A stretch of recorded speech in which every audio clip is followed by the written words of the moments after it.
What's up, everybody? Peter X is Coffee here, and welcome to another episode of Three Things.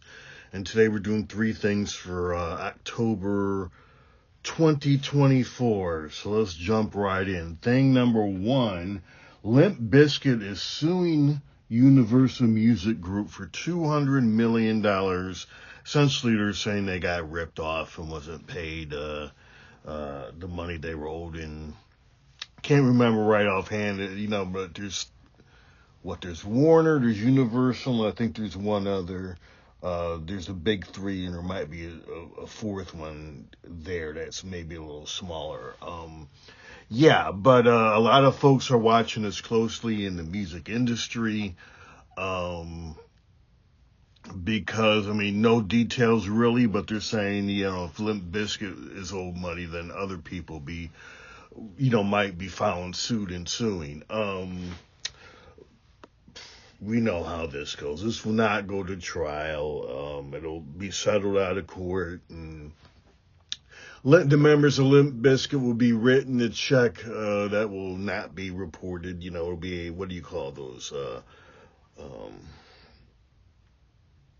Non-disclosure thing will be signed, and there's probably some there, but we'll never know. So yeah, that's thing one. Thing two, have to do a correction on myself. Little unfortunate, but I think when I did, I call Teddy Pendergrass and Isaac Hayes and Barry White the Three Kings, and Isaac Hayes is in the Rock and Roll Hall of Fame. Teddy is not. I thought Barry White for some reason was. He's not. So this is sort of a correction on myself. Barry White is not in the Rock and Roll Hall of Fame. It's unfortunate. He should be in the Rock and Roll Hall of Fame, and so should Teddy Pendergrass. No brainers here, but yeah. So correction, and hopefully, the Rock and Roll Hall of Fame selection committee is moving out of the 1970s into the 80s, at least when it comes to the rock era. They pretty much are scraping the bottom. They've gotten every single, soft rock, classic rock, you name it, from the 70s. There's still some good, very, very good soul, R&B, and funk bands from the 70s that exist, but at least as far as the white artists from that era, they pretty much. So hopefully we're not done with the 70s. There's a long history of black artists getting overlooked by the music industry. I know when CDs came out in the 90s. It was a while before, say, P-Funk and Bootsy had their albums come out in CD. Black artists, go out of their music goes out of print. There was a time in the late 80s where a lot of Funkadelic stuff was out of print when I was, building my Funkadelic collection. So I had to go to use record stores and pay more money than I should have, to build up my Funkadelic and even in some cases P-Funk, Parliament collection. So there's been that history. Every once in a while I'll go go on, one of the streaming services to play Bootsy Collins or Parliament or Funkadelic, and albums are missing. So, and I know George has had a long fight with Westbound and some of the, so some of that stuff has been caught up in the fight, but it was, I think 2 years ago when Bootsy stuff was, other than greatest hits, Daz bands and other 3 or 4 years ago, they weren't, it was hard to get some of their stuff on the streaming services. So weird stuff sometimes going on with music from these black acts. So, yeah, little digression there, but hopefully Barry does get in, Barry, Teddy Pendergrass, the Ohio Players, the Commodores, I mean, those stick out, but there's others. And then you got to put somebody in the Rock and Roll Hall of Fame from what I call the third generation of funk, that fat bass, whether it's the Gap Band, whether it's, or all of them really, Zapp, Roger, who else? Lakeside, maybe, Midnight Star, although they're considered mainstream R&B. They had some, they had that fat bass going on their funk tunes.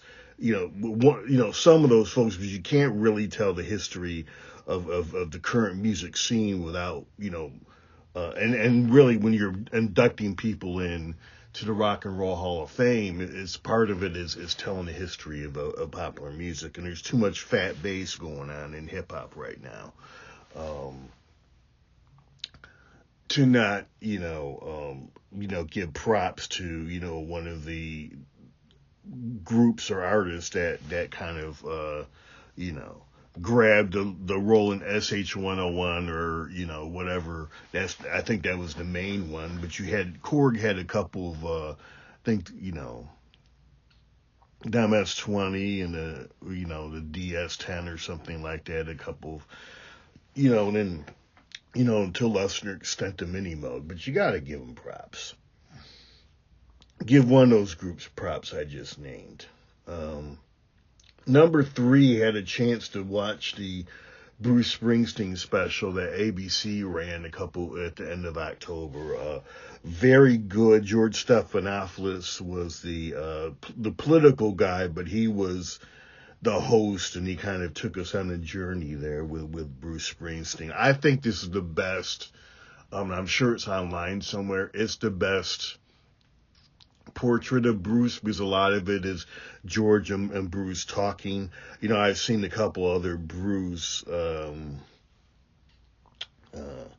documentaries, and I don't think, they showed, Bruce, being interviewed, and I need to go, and look at YouTube and see what other, but I've seen one other Bruce documentary, and I thought this was much, done better, and I think, Stephanopoulos did a good job. I think, he's clearly a fan, and there's nothing wrong at this point, in Bruce Springsteen's career. Anybody, when you're in your 70s to be a fan, and I mean, Bruce Springsteen's been a stand-up guy, but I really enjoyed this, the look that George Stephanopoulos gave us of Bruce Springsteen.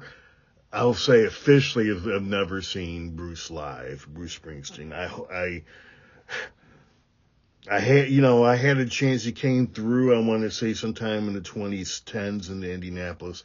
Probably should have taken that opportunity, but at the time I was still at the Indiana House of Representatives, and I'm pretty sure it was during session. I was just too dead tired to go.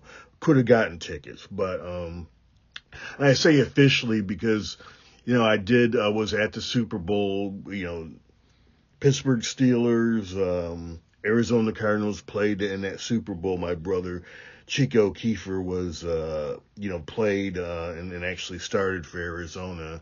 So I got to attend that Super Bowl, and Bruce Springsteen was the halftime performer. Now, what you don't know if you're at home watching is that's made for folks on TV, Hey, they throw the stage and everything up in 15 minutes or 10 minutes and tear it down in 10 minutes. Well, the PA system is probably made for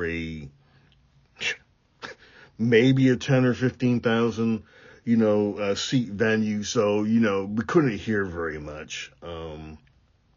It was for people at home. But hey, I still kind of got to see him. Hopefully I get to see him again. I mean, Bruce Springsteen's a legend. He did a nice tribute to my boy, Prince. He did Purple Rain the night Prince passed.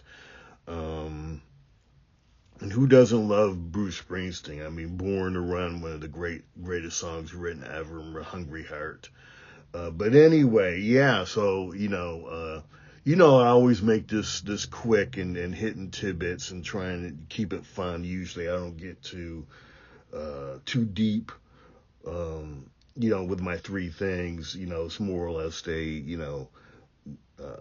these were the headline news for the month, so to speak. So let me hit this close. Thank you for coming through. Hit the like button, subscribe to the channel. I have 5 albums of my own, working on number 6. Hopefully it'll be out in a couple weeks.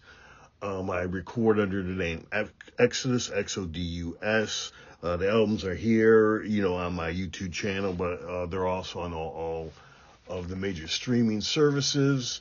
My first album is called Book 1, and I also write science fiction and fantasy. And I have 2 novels and a novella on Amazon. So thanks again for coming through, and I will see you next episode.